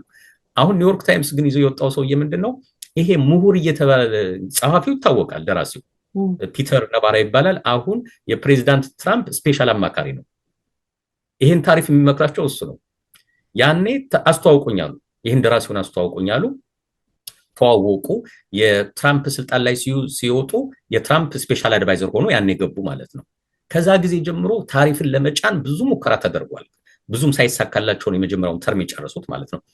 ባለፈው ደራሲ ፒተር ኔቫራ የሚባሉት 4 ወር ታስረው ፍሎሪዳ ያለ እስር ቤት ታስረው ነው የወጡት። በዋይት ሃውስ በምንድነው በኮንግረስ ቀርበው ያኔ የብጥብጡ ጊዜ ጃንዋሪ 6 ላይ ትራምፕ ስልጣን አለቅም ባሉበት ወቅት አንዳንድ ነገሮች ነበሩ፣ ተባብረዋል ምናምን በሚባል እሳቸው ከኮንግረስ ጋር አልተባበሩ ምናምን ተብሎ ብቻ 4 ወር ተፈርዶባቸው ፍሎሪዳ ታስረው ነው የወጡት። አሁን ፕሬዚዳንት ትራምፕ ወደ ስልጣን ሲመለሱ ተመልሰው የትራምፕ ስፔሻል አድቫይዘር ሆነው ገብተዋል እና ዋና ዓለም አቀፍ ላይ ታሪፍ መጫን አለበት ብለው የሚመክሩት እኒህ ሰውዬ ናቸው። ይሄ ሰውዬ የጻፈው መጽሐፍ ነው የትራምፕ መነሻ ስለ ታሪፍ። ከዛ በፊት ታሪፍ ምንድነው? ከዛ በፊት አይደለም፣ አሁን ራሱ ፕሬዚዳንቱ ስለ ታሪፍ ያላቸው እውቀት ብዙዎቹ ኢኮኖሚስቶች በቃ ቅዳሜና እሑድ በቃ ተናደዋል። በቃ አሜሪካን የሚያህል ሀገር እንዴት እንደዚህ አይነት ስህተት ትፈጽማለች? ታሪፍ ማለት እኮ እንደዚህ አይደለም። ሁይዝ ፒተር ነቫሮ የሚባል ሰውዬ እያሉ ነው። ኒውዮርክ ታይምስ ምን ሚስጥር ይዞ ወጣ? ይሄ ፒተር ነቫሮ የጻፈው መጽሐፍ ላይ ራን ቫራ የሚባል ምሁር ነው እንዳለው ትራምፕ ኢዝ ዘ ቤስት ኢንስትሩመንት ምናምን ይልና ትንሽ ይተነትንና ታዋቂው ምሁር ራን ቫራ እንዳለው እያለ ይገልጻል። ከዛ ኒውዮርክ ታይምስ ሪሰርች ሰራ። ሁይ ኢዝ ራን ቫራ የሚባለው ሰውዬ ቢፈልጉት ዓለም ውስጥ የለም። በቃ ዋናው መጽሐፉ ላይ እንደ ሶርስ የሚጠቀሰው ምሁሩ ራን ቫራ በህይወት የለም፣ ተፈጥሮ ማያውቅም፣ ፊክሽየስ ነው፣ በቃ የውሸት ነው።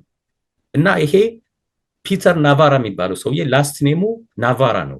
እቺን ስፔሊንጓን ቀየሮት ናቫራን ራን ቫራ አድርጓታል። ራሱ የራሱን ላስት ኔም ቀየሮ ራን ቫራ አድርጎ ታዋቂ ምሁር እንዳደረገው እያደረገ ራሱን ኮት እያደረገ እየጠቀሰ መጽሐፍ ጻፈ። መጽሐፉ ተሸጠለት። ፕሬዚዳንት ትራምፕም ላይ ደረሰ።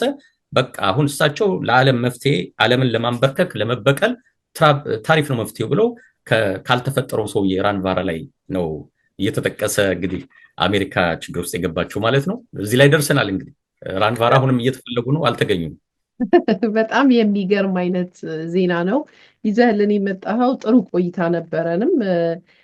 የማክዶናልድ ትንሽ የዘነጋኸው አንድ ያሳቀኝ እኔንም ልጨምርበት፣ ምናልባት የማክዶናልድ በርገር የሚመጣው ከዛ መስሏቸው እንዳይሆን የሚልም አይቼ ስስቅ ነበር እና በጣም ይገርማል። የፔንጉዊኖቹም ማንም የተረፈ የለም። ካናዳ እንደተፈራለት እንደውም ስም ዝርዝራችን እዛ ውስጥ የለም እየተባለም በጣም እስቲ ቆይ ተረጋጉ እያሉ ነበር እና ያው በጣም ያስገርማል። ግን አሁን የነገርከን መጨረሻ ላይ እውነት ለመናገር ፈገግ የሚያስቅ ቢሆንም የሚያስጨንቅም ነው። ለምን ብዙ የፕሬዚደንት ትራምፕ ደጋፊዎች እንደሚያምኑት የሚሰሩትን ያውቃሉ። ይሄ ስትራቴጂ ነው፣ ውጤቱን ማየት 2 ዓመት ሙሉ ታገሱኝ ሲሉም ተደምጠዋል። በ2 ዓመት ውስጥ ግን ብዙ ካምፓኒዎች ይዘጋሉ፣ ብዙ ሰዎች ስራ ያጣሉ፣ ብዙ ሰዎች ሆምለስ እስከመሆን የሚደርሱበት ሁኔታ ያጋጥማል እየተባለ ቢሆንም ነገር ግን አሁን ይሄ እውነት እንደዚህ በግምት ምናባዊ ዓለም ላይ ባለ ነገር ከሆነ እያደረጉ ያሉት አይደለም አሜሪካ ዓለም አደጋ ላይ ናት ለማለት ያስደፍራል። ነገር ግን ያው ሁላችንም የምናየው ነገር ነው። ሌላው ደግሞ 401k ሁላችሁንም የሚነካ አሜሪካንን ስለሚመለከት የሚነካ ጉዳይ ነው። በተደጋጋሚ እንደውም አንድ ባለሙያ ሲጠየቅ የሰማሁት የኢኮኖሚስት ባለሙያ አሁን ጡረታ ለመውጣት ዝግጁ የሆኑ ሰዎች ምንድነው ማወቅ ያለባቸው ተብለው ሲጠየቁ መልስን ያጡት። በጣም አስቸጋሪ ጊዜ ነው። እንዲህ ነው ብሎ ለመመለስ እኔ ይቸግረኛል። ለምን በቃ እድሜ ዘላለማቸውን ሴቭ ሲያደርጉ የነበሩ ሰዎችን አሁን በዚህ ሁኔታ ላይ በአንድ ጊዜ ብዙ ገንዘብን ነው ያጡት ሲሉ ተደምጧል። እና በዛም ላይ ያው ሰፋ ያለ ነገር ሲኖር ይዘል እንደምትመጣ ተስፋ አደርጋለሁኝ። እንግዲህ ወደ አንድ ለመንገድ ሰዓታችን የደረስን ይመስለኛል።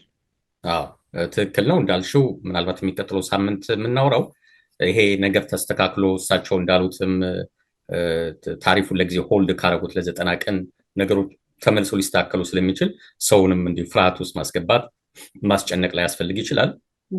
ግን በዚሁ ከቀጠለ ያለን አማራጭ መዘጋጀት ብቻ ነው። እኛ ስደተኞች ነን፣ በሰው ሀገር ነው የምንኖረው። ምንም ፓወርም ያለን አይመስለኝም። ብዙም ብንሆን 1 ሚሊዮንም አካባቢ ብንሆን አንድ አይደለንም። ዞር ምንም ፓወር የለን። እውነቱን ለመናገር ቁጥር ብቻ ነን እንጂ በጋራ ተሰባስበን እንኳን የምንጮህ ሰዎች አይደለንም። እርስ በርስ ከመጫወጫው በቀር አንፎርቹኔትሊ ኢትዮጵያኖች እንደዛ ሆነናል። እና ያለን አማራጭ የሀገሩን ሕግ አክብረን ስለሆነ የምንኖረው ምንድን ነው በእኔ ህይወት ይሄ ነገር ምን ይዞብኝ ይመጣል፣ እንዴት ነው መዘጋጀት ያለብኝ፣ ጥሮታይን በሚመለከት ስራዬን በሚመለከት ሌሎችንም ቢዝነስም ያላቸው ቢዝነሳቸው እሱን ለብቻው እንግዲህ ሪሴሽን ውስጥ መንገባ ከሆነ ምን ዝግጅት ማድረግ አለብን በሚል ለብቻው አንድ ለመንገድ ላይ ይዤው እመጣለሁ። ለዛሬ ግን የመጨረሻ አንድ ለመንገድ ዝግጅታችን በአጠቃላይ በህይወታችን የሚያጋጥሙን ፈታኝ ሁኔታዎች ቢመጡ ከመምጣታቸው በፊት ምንድን ነው ማድረግ ያለብን በሚል ብዙ ጊዜ የምጠቀምባት ነገር አለች እና በህይወታችን የሚያጋጥሙን 4 ዋና ዋና ቻሌንጆች በሚል ብሪፍ አድርጌ እሷን ለማስተዋወቅ እሞክራለሁ።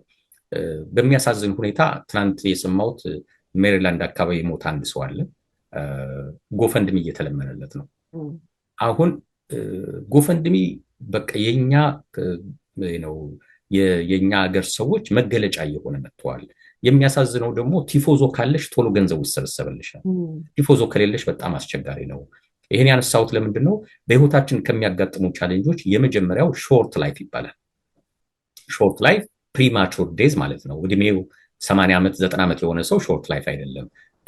በወጣትነቱ በ40 በ50 በ30 ዓመቱ የሚቀጭ ሰው ከሆነ ግን የሚሞት ከሆነ ግን በጣም ከባድ ነው። የመጀመሪያው ቻሌንጅ መቀበሪያ ገንዘብ ማጣት ነው። ኢቨን አስክሬን ይቃጠል ቢባል እንኳን $7,000-8,000 ያስፈልጋል። ወደ ኢትዮጵያ መላክ ቢያስፈልግ ወደ 25,000 ያስፈልጋል። እዚሁ ሀገር መቅበር ቢያስፈልግ እስከ $15,000 ያስፈልጋል። ቀሪው የቤተሰብ አባል ከየት ነው የሚያመጣው ይሄን ገንዘብ? ካልተዘጋጀንበት በቀር ነው።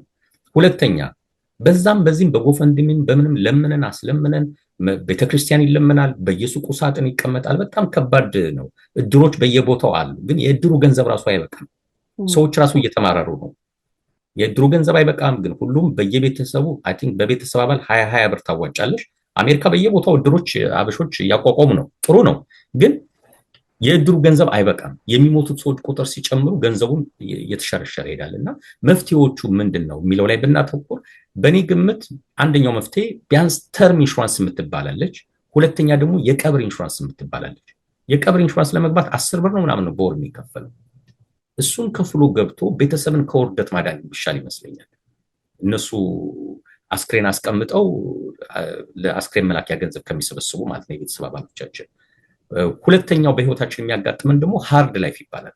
ሃርድ ላይፍ ደግሞ እኔ በህይወት እያለሁ ራሴ ችግር ቢወድቅብኝ፣ አክሲደንት ቢደርስብኝ፣ ብታመም፣ ከስራ ብሰናበት፣ ቢዝነሴ ቢከስር፣ አሁን የምናየው ነገሮች በሙሉ እዚህ ውስጥ ናቸው ያሉት። የዛሬ ዓመት የዛሬ 3 ዓመት አንድ ፌደራል መንግስት የሚሰራን ሰራተኛ ይሄን ብትነግሪው እሱን ላንተ ውሰደው፣ ይሄን ጭንቀት ለራስ አድርገው፣ እኔ ምንም ችግር የለብኝም ፌደራል መንግስት ውስጥ ነው የምሰራው ይልሻል። እንዲያውም ይመክርሻል።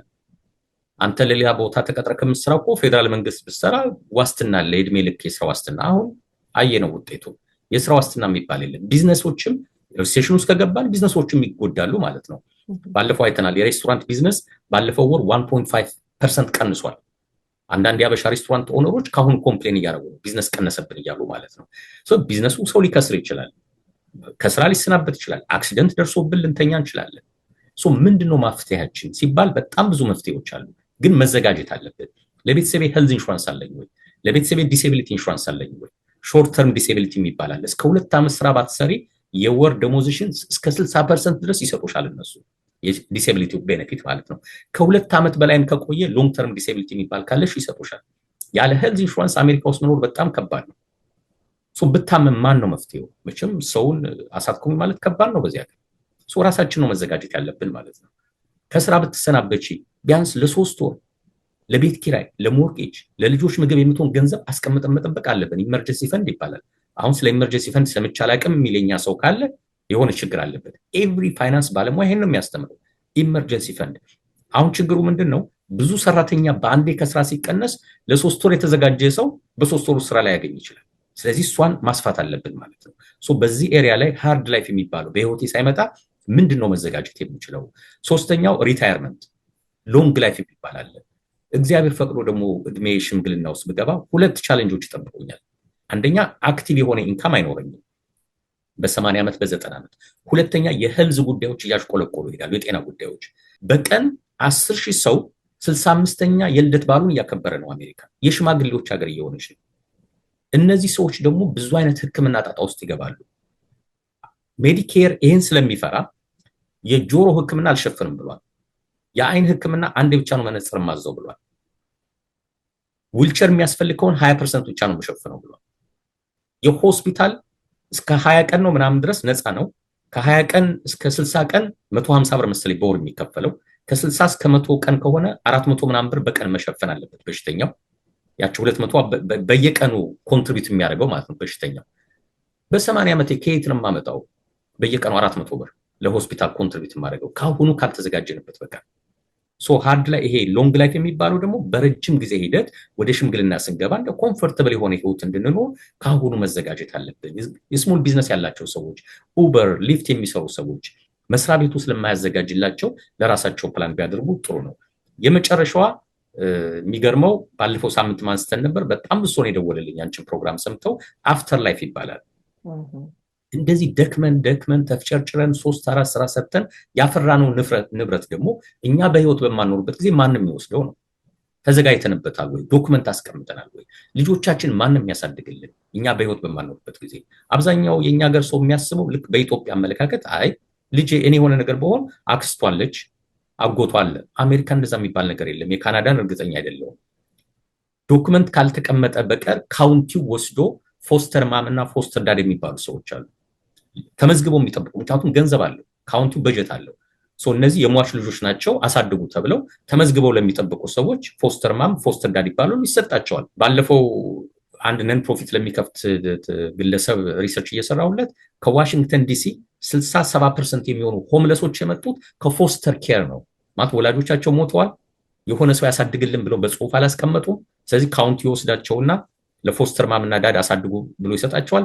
እነዛ ሰዎች ወይ በጀቱ ሲያልቅ ውጡ ይባላሉ፣ ከቤት ይወጣሉ። በ18 ዓመታቸው በጀቱ ስለሚቋረጥ ማለት ነው። ገና ኮሌጅ ለመግባት ሃይ ስኩል ላይ ያሉ 12ኛ ምናምን ያሉ በቃ በጀት አልቋል ውጡ ይሏቸዋል። ስለዚህ ሆምለስ ይሆናሉ ማለት ነው። ወይም ደግሞ የሚገቡበት ቤት ከኛ ካልቸር ጋር በፍጹም ማሄድ ይሆናል። እኛ ቅዱስ ዮሐንስ በሙስሊሙም በክርስቲያኑም የራሳችን ባህሎች አሉ። ቤታችን ሞቅ ሞቅ እናደርገዋለን በቡና በምናም በሴሬሞኒ። እዛ የሚገቡበት እንደዛ አይነት ጨዋታ የለም። ሜቢ ድራግ የሚጨስበት ቤት ነው ያሉት። ከኛ ካልቸር ጋር በፍጹም የማይስማማ ቤት ውስጥ ገብተው ሊሆን ይችላል ድንገት እዛ ጋር ኮፓፍ ማድረግ አብረው መኖር በቃ አይችሉም ልጆቻችን። ያኔ በቃ ሻንጣቸውን ይዘው ሆምለስ ይሆናሉ። እንደዚህ አይነት ችግሮች እንዳይገቡብን ልጆቼን ማን ነው የሚያሳድግልኝ? ንብረቴን ማን ነው የሚወስደው? እኔ ራሴ ሜዲካል ዳይሬክቲቭ ቢያስፈልገኝ ኮማ ውስጥ ብገባ እኔን ወክሎ የሚፈርምልኝ ሰው ማን ነው? በሚገርምሽ ሁኔታ እንዲያው የሶሺዮሎጂ ባለሙያ ጠርተሽ ብታነጋገሪ ጥሩ ነው። እንደ ካልቸር ሆኗል አሜሪካ ውስጥ፣ ካናዳን አለቅም። ወንድና ሴት አብረው ይኖራሉ፣ ልጅ ወልደዋል። ምንም ወረቀት ግን የላቸውም፣ ህጋዊ ጋብቻ የላቸው። በጣም ብዙ ነው በየቤቱ ለሰው አይናገሩም እንጂ ችግሩ ሲመጣ ነው የሚናገሩት። ያ ሰው ሲሞት ንብረቱን መጠየቅ አይችሉም ማለት ነው። ህጋዊ ወረቀት የላቸው። ገንዘቡን ማውጣት አይችሉም፣ ህጋዊ ወረቀት የላቸው። ልጅ ካለ ልጅ ማሳደግ ይችላሉ የራሳቸውም ልጅ ስለሆነ ማለት ነው። እሱ ብቻ አይደለም፣ አብሯቸው የሚኖር ፓርትነር ቢታመም ሆስፒታል ቢገባ መፈረም አይችሉም ለዛ ሰው ቀዶ ጥገና እንዲደረግለት፣ ምክንያቱም ህጋዊ ጋብቻ ስለሌላቸው ማለት ነው። ኮመን ሎ የሚባለው ላይክ አብረህ ከ3 ወር በኋላ ከኖርክ ሀብትም መካፈል ትችላለህ፣ እንደ ባልና ሚስት መሆን ትችላለህ የሚሉት ህግ አለ። እሱ አይሰራም።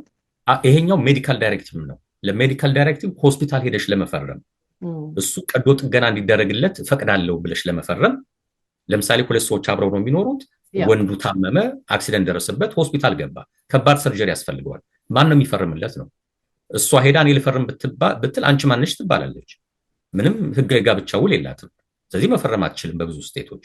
እሱ ብቻ አይደለም፣ ለልጅሽ 18 ዓመት ካለፈው መፈረማችን ሜዲካል ዳይሬክቲቭ በቃ ራሱን ችሎ አድጓል እኮ። ልጅሽ አንቺን የት ነው የወከለው ትባያለሽ፣ ስለ አንቺ እንዲፈርምልሽ። አሜሪካ ትንሽ አስቸጋሪ ነው። የፋይናንሶችን አናገረው ባሉበት ስቴት ያለውን ህግ አይተው ሁሉም ሰው ለራሱ አስቀድሞ መስመሩ ቢያዘጋጅ ጥሩ ነው ብዬ አምናለሁ። በህይወታችን አስቸጋሪ ጉዳዮች መቼ እንደሚያጋጥሙ ስለማናቅ ብንጠነቀቅበት ጥሩ ነው። ለሁሉም የፋይናንስ ችግር ፋይናንስ መፍትሄዎች አላቸው። ዝም ብለን ችግሩ እስኪደርስ መጠበቅ የለብንም። ይሄን መልእክት ለማስተላለፍ ነው። አንድ ለመንገድም በዚህ ጨርሻለሁ። በጣም ደስ የሚል አጠር ያለ እነዚህ ያነሳቸው በተለይ 3 ነገሮች እጅግ በጣም በህይወታችን ወሳኝ የሆኑ ነገሮች ቢሆኑ አንፎርቹኔትሊ የምንዘናጋባቸውም ጉዳይ ነው። እውነት ለመናገር በቀጣይ አንድ እንግዳም ይኖረኛል፣ በጣም የተባረኩ በዚህ በካናዳ በቶሮንቶ የቀብር እንደዚህ ድንገት ቤት ዘግተው ህይወታቸው የሚያልፉ ወጣቶች አሉ። በሆምለስ ሸልተር ህይወታቸው የሚያልፉና ክሌም ባዲያቸው ክሌም ካልተደረገ ያው የዚህ ሀገር መንግስት ረከስ የሚለው ባዲ ማቃጠል ነው። ያ ደግሞ በእኛ ሃይማኖትም በማንም ሃይማኖትም የማይደገፍ ነው።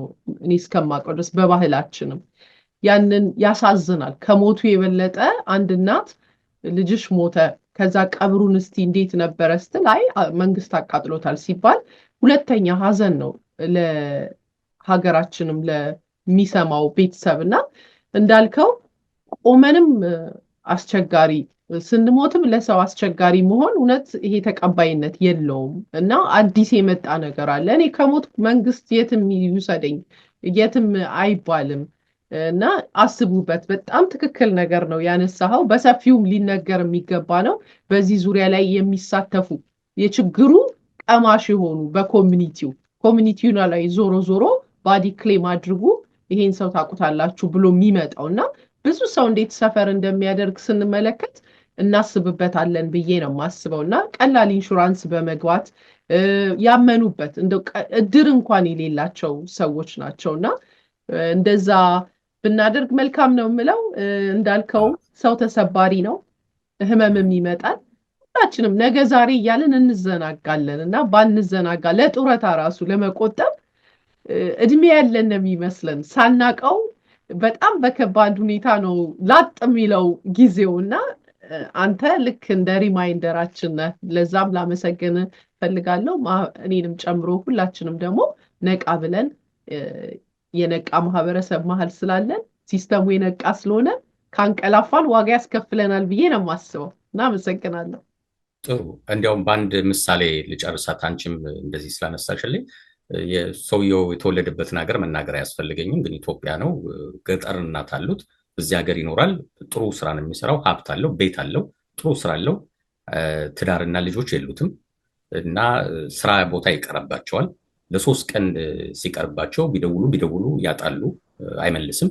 እዛ መስሪያ ቤት የምትሰራው ጓደኛ ነበረችው። እዛ መስሪያ ቤት ለቃለች። አሁን እሷን ፈልገው ያገኟትና ያንቺ ሀገር ሰው እኮ ጠፋብን ስራ አይመጣም ይሏታል።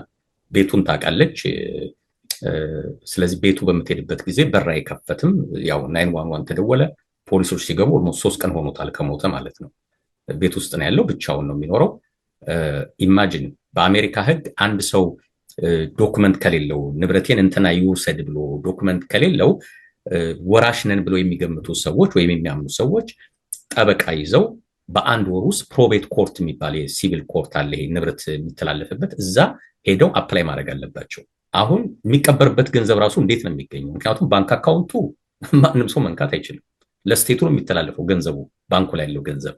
በደህናው ጊዜ እንደዚህ አይነት ዶክመንት አዘጋጅቶ ቢሆን ኖሮ ሊቪንግ ትረስት ቢኖረው ገንዘቤን እንትና ያንቀሳቅስልኝ፣ እኔ ብታመም የሚፈርምልኝ እንትና ነው፣ ልጅ ያለው ሰው ልጅን የሚያሳድግ እንትና ነው፣ ቤቴን የሚወስደው ገጠር ያለችው ኢትዮጵያ ያለችው እናቴ ብሎ የሆነ ዶክመንት ጽፎ ቢሆን ኖሮ አትሊስት ያ ዶክመንት ታይቶ ጠበቃ አንድ ያደርግለታል። አሁን ያለው አማራጭ ምንድን ነው? እዚህ ሀገር ምንም ዘመድ ስለሌለው ከኢትዮጵያ ገጠር ያለችው እናቱ አዲስ አበባ ሄዳ ከአሜሪካ ኤምባሲ ቪዛ ጠይቃ አሜሪካ ድረስ መታ ጠበቃ። በቃ የማይሆን ነገር እኮ ነው፣ የማይሆን ነገር ነው። በቃ ሁሉ ነገር ቀለጠ ማለት ነው። ይሄ ልጅ ራሱ የሚቀበርበት ገንዘብ ከየት ይመጣል? ምናልባት ያቺ የምታውቀው ልጅ ስላለች የሀገሩ ልጆች አስተባብራ ጎፈንድሚ አድርጋ አስክሬኑን ወደ ኢትዮጵያ መላክ ይቻል ይሆናል። ካልሆነ ግን በቃ እሷም በቃ እኔ ምንም ማድረግ አልችልም ብላ ከተወችው መንግስት ወስዶ ያው ያቃጥለዋል ማለት ነው። አስክሬኑ ቤቱ ወደ ስቴቱ ይዞራል፣ ባንኩ ላይ ያለው ገንዘብ ወደ ስቴቱ ይዞራል፣ የሚኖርበት ስቴት ይወስደዋል ማለት ነው። እናት እዛ በቃ እንዳልሽው ክሎዥር አይኖራቸውም፣ ወይ አስክሬኑ አልደረሳቸውም። በቃ ላይፍ በጣም ከባድ ነው የሚሆነው። እና እንደነዚህ አይነት ነገሮች ዝም ብሎ ፍርሃት ለመጫር አይደለም፣ የደረሰባቸው ሰዎች ናቸው የሚያውቁት። እኔም ያው ስራው ላይ ስላለሁበት ሰዎች ይደውሉና እንደዚህ አይነት ችግር ደርሰናል፣ እህቴ ሞተች፣ ግን የፈረመችልኝ ነገር የለም፣ ምንድነው የማደርገው? አሁን ኢትስ ቱ ሌት። በቃ በህይወት እያለች ለምን አታረግም ነበር? ይሄ ዘመዴ ሞተብኝ፣ ምን ይሻለኛል? ገንዘቡን መንካት እችላለሁ ወይ? ፓስወርዱ አለኝ፣ ገንዘቡን ማውጣት እችላለሁ ወይ ይሉኛል። አትችልም። ኢትስ ኤ ክራይም። ከሞተ በኋላ ገንዘቡን መንካት አይችልም። ንብረቱ ፍሪዝ ነው የሚያደርገው፣ መንቀሳቀስ አይቻልም። ስቴቱ ይፈልገዋል፣ ይሄን ገንዘብ ወደ ስቴቱ እንዲተላለፍ ነው የሚፈለገው። እና በጣም አሳሳቢ ነው። አሳዛኝ ቢሆንም ምንም ማድረግ አይቻልም። መምከር ብቻ ነው እኛ ማድረግ የምንችለው። ውሳኔዎችን ለሰዎቹ እንተዋዋለን። ያ እውነት ነው። አንተ እንዳልከው ማስፈራራት አይደለም። አብረን ነው የምንኖረው። በየጊዜው ጎፈንድሚውን እኮ ማየት ይቻላል እኮ። ጎፈንድሚው በራሱ እኮ ምንም ጥናት እንኳን የማያስፈልገው ጠቋሚ ነገር ነው። አንድ ሰው ዝም ብሎ ለቀብር ጎፈንድሚ በየጊዜው አይለመንበትም። አለመዘጋጀታችንን ነው የሚያሳየው። እንዳልከው ገንዘብ አጥሮን አይደለም ጎፈንድሚ የሚለመነው። አገር ቤት ያለ ሰው ሁሌ ግራ ይገባዋል። ለምንድን ነው መቀበሪያ ገንዘብ የሚለመንላችሁ ብለው ይጠይቃሉ። እኔንም የሚጠይቁኝ ሰዎች አሉ። ገንዘብ አጥሮን አይደለም፣ አለመዘጋጀት ነው። ገንዘብ አጥሮን አይደለም፣ በቃ እለት እለት ሩጫ ነው። እና ምንም የተጋነነ ነገር የለም። እናስብበት ነው በቃ። አንድ ሰው መቼም ረገጥ አድርጎ ካልነገረን መንቃት የምንችል ስለማይመስለን ነው። እና በጣም አመሰግናለሁ አቶ አብነት። እንደ ሁልጊዜው እጅግ በጣም ደስ የሚል ቆይታ ነበረ። ተመልካቾቻችን እንዴት እየተመለከታችሁት ነው? እናንተስ እንዴት አያችሁት? አንዳንዶቻችሁ ፍርሃት፣ ሽብር መልቀቅ ነው የምትወዱት የሚል አይነት 2-3 ናቸው። ሌላው በሙሉ ተረድቶ እየተጠቀመበት ያለ ነው። ግን 2-3 ብትሆኑ ተመልካቾች ናችሁና እናከብራለን። እንደዚህ አይነት አመለካከት ያላችሁ ዜናውን ነው እኛ እያቀረብን ያለ ነው። እውነት ለመናገር የሳምንቱን እንደምትመለከቱት ምን ተከሰተ፣ ምን እየተካሄደ ነው የሚለውን አንዳንዶቻችን ቤት መግዛት ምንፈልጋለን፣ መኪና መግዛት ምንፈልጋለን። ኮንሸንስ የሆነ ውሳኔ እንድንወስን ነው እና በህይወታችን ምን እየተካሄደ ነው የሚለው ለጥ እንዳንል የሚያደርግ ፕሮግራም ነው እና እኔ በግሌ በጣም አመሰግናለሁ። ተመልካቾች እስከዚህ ደቂቃ ድረስ አብራችሁንም ስለቆያችሁ እጅግ በጣም አድርጌ አመሰግናለሁ። በቀጣይ ሳምንት ስንገናኝ ደግሞ ስቶክ ማርኬቱን ጨምሮ አሜሪካ ምን ላይ ትሆናለች የሚለውን ለመስማት ሁሌ በጉጉት ነው የምንለያየው። አቶ አብነት ጊዜህን ሰጥተህ በዚህ በጣም ቢዚ በሆነ ሰዓት ስለተገናኘን በጣም ደስ ይለኛል። ዛሬ ለማስታወስ በድጋሚ ፈልገው ኤፕሪል 7 ነው። ይሄ ቪዲዮ በሚለቀቅበት ሰዓት አቶ አብነት እንዳለው ነገሮች ተቀይረው ሊጠብቁን ይችሉ ይሆናል። ያንን ግንዛቤ ውስጥ እንድታስገቡት ለማለት ፈልጋለሁ። በድጋሚ እስከምንገናኝ ቸር ቆዩት።